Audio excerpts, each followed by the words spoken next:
ایک دفعہ کا ذکر ہے کہ ملک یمن کا بادشاہ قاسم اپنے وزراء اور نوکروں چاکروں کے ساتھ اپنی سلطنت سے شکار کھیلنے کو نکلا۔ یہ لوگ کئی دن تک جنگل میں شکار کھیلتے رہے۔ ایک روز یوں ہوا کہ بادشاہ قاسم کے سامنے چند ہرن نمودار ہوئے اور تیزی سے بھاگنے لگے۔ بادشاہ قاسم نے تنہا ان کے تعاقب میں اپنا گھوڑا ڈال دیا۔ ہرن ایسے تیز رفتار تھے کہ گھوڑا تیز دوڑانے کے باوجود بادشاہ قاسم کا گھوڑا ان تک نہ پہنچ سکا تھا۔ بادشاہ قاسم تیر پر تیر چلاتا رہا لیکن کوئی بھی تیر کاری ثابت نہ ہوا۔ ہرن لگاتار بھاگتے رہے اور بادشاہ قاسم ان کے پیچھے اپنا گھوڑا دوڑاتا رہا۔ اب اسے محسوس ہوا کہ اپنے ترکش کے سارے تیر وہ چلا چکا ہے۔ خالی ترکش کے ساتھ اب ہرنوں کا تعاقب کرنا فضول تھا۔ اس پر تکلیف دہ بات یہ تھی کہ بادشاہ قاسم اپنے ساتھیوں کو کہیں پیچھے چھوڑ کر آگے نکل آیا تھا۔ ہرنوں کو مار گرانے کی دھن میں وہ یہ بھول گیا کہ وہ کس راستے پر جا رہا ہے۔ اب اسے خیال آیا کہ یہاں سے واپسی کیسے ممکن ہوگی۔ سامنے خاردار جھاڑیاں تھی یا جنگلی درختوں کے جھنڈ تھے۔ دور دور تک راستے کا کوئی نام و نشان تک نہ تھا۔ اس نے ادھر ادھر بہت نظر دوڑائی لیکن کہیں بھی کوئی آدمزاد دکھائی نہ دیا۔ اب وہ تھا اور اس کا گھوڑا۔ جب گھوڑے کی ٹانگوں پر اس کی نظر پڑی تو یہ دیکھ کر وہ دک سے رہ گیا کہ کانٹوں بھرے جنگل میں دوڑتے ہوئے اس کا گھوڑا بری طرح زخمی ہو چکا ہے اور اس کا بے تحاشا خون بہہ رہا ہے۔ اس حالت میں وہ گھوڑے کو دوڑا بھی تو نہ سکتا تھا، البتہ اسے تسلی تھی کہ اس کے پاس اس کی تلوار موجود تھی جس سے وہ وحشی جانوروں کا مقابلہ کر سکتا تھا۔ دن ڈھل چکا تھا۔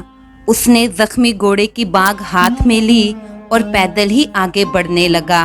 جھاڑیوں میں الجھتا، گھنے درختوں کے درمیان اپنا راستہ بناتا، جنگل کے خونخوار جانوروں کی داڑیں سنتا، ان سے بچتا بچاتا وہ آگے بڑھتا گیا۔ بادشاہ قاسم نے 2 دن اور 2 راتیں سفر میں ہی گزاری اور بالآخر جنگل سے باہر آنے میں کامیاب ہو ہی گیا۔ اس دوران اس نے کچھ کھایا پیا نہ تھا۔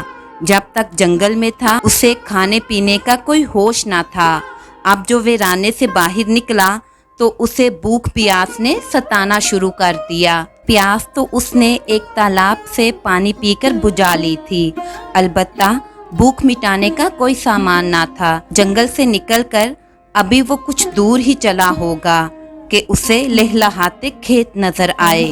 اس کی خوشی کا کوئی ٹھکانہ نہ تھا کیونکہ وہ بیاباں سے نکل کر انسانوں کے جہاں میں آ گیا تھا۔ مسلسل سفر اور بھوک پیاس کی شدت کے باعث اس کی شکل و صورت بہت بدل چکی تھی۔ درختوں اور جھاڑیوں میں متواتر الجھنے کی وجہ سے اس کا لباس بھی کہیں کہیں سے پھٹ گیا تھا۔ اس کی ظاہری حالت کو دیکھ کر کسی کو بھی یہ اندازہ نہیں ہو سکتا تھا کہ وہ اس ملک کا بادشاہ ہے۔ چلتے چلتے بادشاہ قاسم کو خربوزوں کا ایک کھیت نظر آیا۔ اس نے سوچا بھوک مٹانے کی ایک صورت تو نکلی۔ پکے ہوئے خربوزوں کا رنگ اتنا عمدہ اور خوشبو اس قدر تیز تھی کہ ان سے کھیت کی ساری فضا دہک اور مہک رہی تھی۔ بادشاہ کے منہ میں پانی بھر آیا۔ اس نے دیکھا کہ ایک کسان کھیت کے سرے پر کھڑا سخت پہرا دے رہا ہے۔ اس کے روب و دبدبہ کا یہ عالم تھا کہ کھیت میں کسی آدمی یا مویشی کا داخل ہونا تو کجا، وہاں پرندہ بھی پر نہیں مار سکتا تھا۔ بہرحال بادشاہ قاسم نے بھی اپنے جی میں ٹھان لی کہ وہ ہر قیمت پر خربوزوں کے 2-4 دانے حاصل کر کے رہے گا۔ وہ اپنے گھوڑے کی باگ ایک درخت سے باندھ کر کسان کے پاس پہنچا اور رسمی سلام و دعا کے بعد بادشاہ قاسم نے اس سے پوچھا، یہ خربوزے کس کے ہیں؟ میرے ہیں، اس شخص نے جواب دیا۔ کیا انہیں فروخت کرو گے؟ بادشاہ قاسم نے کہا، نہیں، یہ فروخت کرنے کے لیے نہیں ہیں۔ کسان نے گرج کر جواب دیا۔ تو پھر کاہے کے لیے ہیں؟ बादशाह कासिम ने पूछा, तुम क्यों पूछते हो?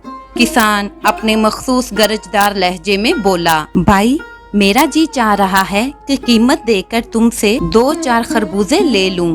बादशाह ने कदरे नरमी से कहा, नहीं, हरगिज नहीं, तुम तो क्या, ये खरबूजे कोई भी नहीं ले सकता, बल्कि खुद मैं भी नहीं ले सकता। किसान ने ज्यादा करख्त लहजे में बादशाह कासिम को जवाब दिया। तो फिर इनका क्या करोगे? बादशाह ने पूछा। देखो, ये खरबूजे मैंने सिर्फ बादशाह के लिए बोए हैं और वही इन्हें खा सकता है। उसी के लिए मैंने रात दिन पहरा देकर ये फसल परवान चढ़ाई है। किसान बोला, भाई जितनी कीमत तुम कहोगे मैं दूंगा, ज्यादा नहीं तो एक ही खरबूजा तोड़कर मुझे दे दो। मैं एक मुसाफिर हूँ और कई दिन से सफर में हूँ, मुझे सख्त भूख लगी है, खुदारा मुझ पर रहम करो। बादशाह कासिम ने नरमी से कहा, नहीं, बिल्कुल नहीं, अगर तुम इतने ही मालदार हो तो जाओ मंडी में, वहाँ तुम्हें बहुत खरबूजे मिल जाएंगे। वहाँ एक से एक बढ़िया माल पड़ा हुआ है। मैं अपने खेत के खरबूजे किसी को नहीं दूंगा। एक बार कह दिया तो कह दिया, ये सिर्फ और सिर्फ मेरे बादशाह के लिए हैं। किसान गरज कर बोला। बादशाह कासिम ने एक और सवाल कर दिया, अगर बादशाह तुम्हारे ये खरबूजे कबूल ना करे तो फिर क्या करोगे? ना करे कबूल, मुझे इसकी क्या परवाह हो सकती है, कबूल कर ले तो ठीक, ना करे तो इसकी भी ऐसी की तैसी। किसान बहुत गुस्से से बोला। अब बादशाह कासिम के पास इसके सिवा कोई चारा ना था कि वो भूखे पेट वहाँ से रुखसत हो जाए। वो थोड़ी दूर ही चला होगा कि उसके साथी उसे तलाश करते करते वहाँ आ पहुँचे। बादशाह दोबारा अपने महल में वापिस आ गया। किसान से मुलाकात का वाकया जब कभी इसे याद आता, वो दिल ही दिल में हंसना शुरू कर देता। वो बड़ी शिद्दत के साथ किसान के आने का मुंतजिर था। एक दिन दरबार लगा हुआ था। उमरा, वुज़रा और सल्तनत के बड़े बड़े हुक्काम बादशाह कासिम की खिदमत में हाजिर थे। शाही चौबदार, दरबान और पहरेदार होशियारी से अपने अपने फराइज अंजाम दे रहे थे। इतने में बादशाह कासिम की नजर सदर दरवाजे की तरफ उठी तो उसने देखा कि एक किसान गधे पर एक बहुत बड़ी बोरी लादे खड़ा है। दरबान उसे अंदर आने से रोक रहा है, लेकिन वो दरबार में दाखिल होने पर इसरार कर रहा है। ये देखकर बादशाह कासिम ने चौबदार को हुक्म दिया कि फौरन जाओ और दरवाजे पर खड़े शख्स को उसके गधे समेत यहाँ ले आओ। इस हुक्म के सुनते ही वो किसान को दरबार में ले आया। किसान ने बादशाह के सामने आते ही सीना तान कर हाथ माथे पर ले जाकर खालिस देहाती अंदाज में आदाब कहा। बादशाह ने उसके आदाब का जवाब देते हुए उससे पूछा, इस बोरी में क्या है? किसान ने कहा, हजूर, ये खरबूजे हैं, मैंने सिर्फ आपके लिए बोए थे। जब पककर तैयार हो गए तो बोरी में भरकर यहाँ ले आया हूँ।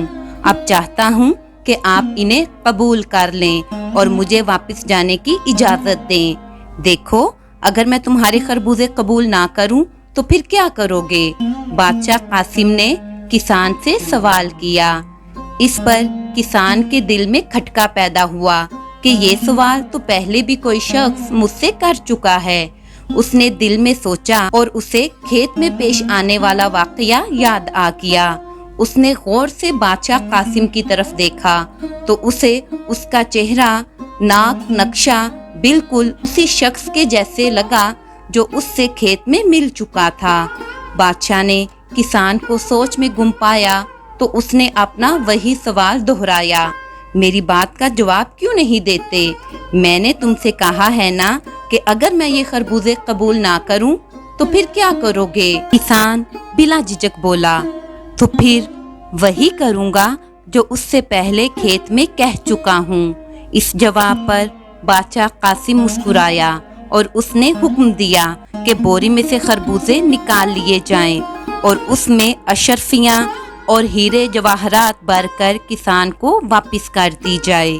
किसान ने अपने खास अंदाज में बादशाह का शुक्रिया अदा किया और गधे पर बोरी लाद कर खुशी खुशी दरबार से वापिस हो लिया। जब किसान दरबार से रुखसत हो गया तो वजीर सल्तनत आगे बढ़ा और अर्ज किया, अगर बादशाह सलामत ने इसी तरह की सखावत जारी रखी कि एक बोरी खरबूजों की कीमत 1 बोरी अशरफियाँ और हीरे जवाहरात की सूरत में अदा करते रहे तो फिर खजाने का तो अल्लाह ही हाफिज है। किसान की खुशी को चंद 100 अशरफियाँ भी बहुत थीं।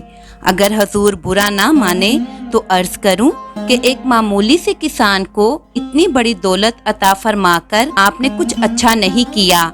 ये खानाजाद सल्तनत का खैर खा है, जहाँ कमजोरी देखेगा हजूर आपको इससे आगाह करना अपना फर्ज समझेगा। आगे हजूर खुद समझदार हैं, बुरा भला खूब जानते हैं। वजीर की बातें सुनकर बादशाह कासिम ने जवाब दिया, तुम हमारे वजीर हो और हमें मशवरा देना तुम्हारा काम है। जो तुमने कर दिया है, जो करना था वो हमने किया। अब तुम जाकर अक्लमंदी को काम में लाते हुए वो सब कुछ वापस ले आओ जो हमने उस किसान को दिया है। वजीर घोड़े पर सवार हुआ और उसे तेज दौड़ाकर किसान को रास्ते में ही जा लिया और हुक्मिया अंदाज में कहा, ठहरो ठहरो। किसान रुक गया और बोला, क्या है कि बच्चे, मन भर खरबूजे देकर तुम इतनी सारी दौलत लिए जा रहे हो, ये नहीं हो सकता। वजीर ने किसान से कहा, क्यों नहीं हो सकता? ये दौलत मुझे तुमने तो नहीं दी, ये दौलत मुझे इस मुल्क के बादशाह ने दी है। किसान ने अपने खास लहजे में जवाब दिया, तुम्हें मालूम होना चाहिए कि मैं वजीर सल्तनत हूँ। ये दौलत तुम चंद शराइत के साथ ही लेकर जा सकते हो। वजीर बोला, अगरचे मेरे लिए ये जानना जरूरी नहीं है कि तुम कौन हो और ये भी जरूरी नहीं कि मैं तुमसे इस सिलसिले में बात करूं। ये मेरा और बादशाह का मामला है। बहरहाल शर्तें बताओ, पहले मेरे 3 सवालों का जवाब दो। वजीर ने कहा, मेरा पहला सवाल ये है कि आसमान पर कितने तारे हैं? वजीर ने कहा। किसान ने गधे की पीठ पर हाथ मारा और कहा, जितने इस पर बाल हैं। इसका कोई सबूत? वजीर ने पूछा। दोनों को गिन लो, अगर एक भी कम पड़े तो मैं कसूरवार हूँ। किसान बोला। वजीर ने लाजवाब होकर दूसरा सवाल किसान से कर दिया, बताओ जमीन की नाफ कहाँ है? किसान के पास एक छोटी सी बर्छी थी जिसे वो लाठी के तौर पर इस्तेमाल किया करता था। उसने वो बर्छी जमीन में गाड़ कर कहा, ये रही जमीन की नाफ, चारों तरफ से जमीन को माप लो, जरा बराबर भी कम निकले तो मैं कसूरवार हूँ। इसका भी वजीर के पास कोई जवाब ना था। वजीर का तीसरा सवाल था, बताओ खुदा इस वक्त क्या चाहता है? किसान ने कहा, तोबा तोबा, खुदा की इस हालत में कैसे बात हो सकती है कि तुम एक आला नस्ल के घोड़े पर सवार हो, निहायत कीमती लिबास पहने हुए हो। मैं एक मामूली दर्जे का किसान फटे पुराने कपड़ों में मरियल से गधे पर बैठा हूँ जो डिचकू डिचकू करके चलता है और मुश्किल में दिन भर में चंद फासला ही तय कर पाता है। भला इस हालत में मैं खुदा के बारे में क्या बात कर सकता हूँ? मुझे मेरे सवाल का जवाब चाहिए। वजीर ने जरा गरज कर बोला, अपने सवाल का जवाब चाहिए हो तो एक काम करो। किसान ने कहा, वो क्या है? वजीर ने पूछा, ये कि तुम घोड़े पर से नीचे उतरो, अपना लिबास मुझे दो और मेरे कपड़े तुम पहनो और इस गधे पर सवार हो जाओ, फिर मैं तुम्हारे सवाल का जवाब देने के काबिल हो सकता हूँ। मैं तुम्हें बताऊंगा कि खुदा इस वक्त क्या चाहता है। वजीर घोड़े से नीचे उतर आया। किसान ने वजीर का लिबास पहना। वजीर ने किसान के कपड़े पहने और गधे पर बैठ गया। किसान ने झट से गधे से बोरी उठाई और लपक कर वजीर के घोड़े पर सवार हो गया।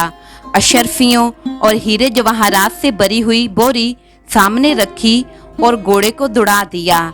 जाते जाते उसने वजीर से कहा, खुदा इस वक्त ये चाहता है कि मैं तुम्हारा लिबास पहने इस शानदार घोड़े पर सवार होकर बादशाह की अता की हुई दौलत के साथ अपने गांव वापस जाऊं और तुम मेरे कपड़ों में मलबूस इस गधे पर बैठकर दरबार में लौटो। समझ गए ना?